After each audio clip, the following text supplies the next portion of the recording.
I'll discuss two different techniques you can use to turn plastic bags into beams. So method one is just a total manual technique using just a push stick and a metal beam. Method two incorporates a long clamp such as this one that you can put over the fire. Instead of pushing them manually, it'll also create less air pockets. So that brings me to the downsides of just using the manual technique. You will get more air pockets, such as these, while using a clamp will give you a much stronger beam that will be much denser like this. To prepare your beam, you're going to want to start by inserting your metal piece at the bottom of the beam. From there, you'll want to take just a few plastic bags, no more than 8, and insert them into your beam.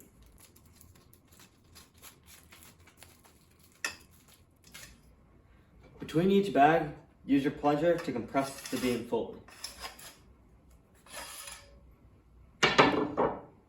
Once your fire is hot enough and you have your plastic bags in the beam, you're going to want to slowly rotate it over the fire while using your push stick to make sure that it compresses nicely.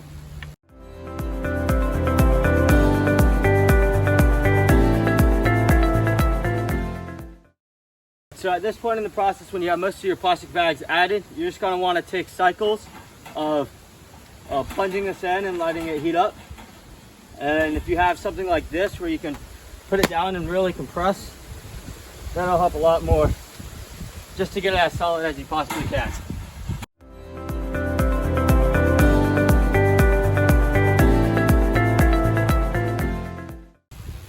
Alright, so our beam length is long enough now, and all we're trying to do is make sure that when we're cooling it, it's not becoming less dense. So we're going to keep compressing it, making sure that it's not becoming less dense as it cools.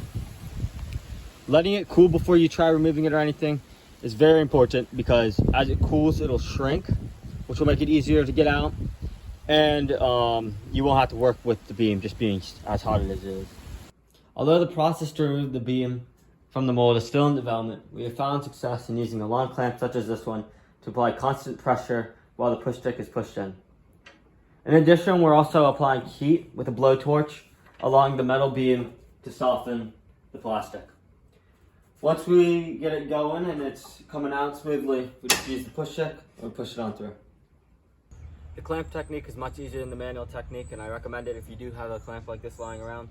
It'll give you a much higher density beam, and it'll be much easier. So a few things to note about this is to have your beam and clamp as close to the fire as possible, and your tightening mechanism to be upwind of the fire. That way you're not inhaling the fumes.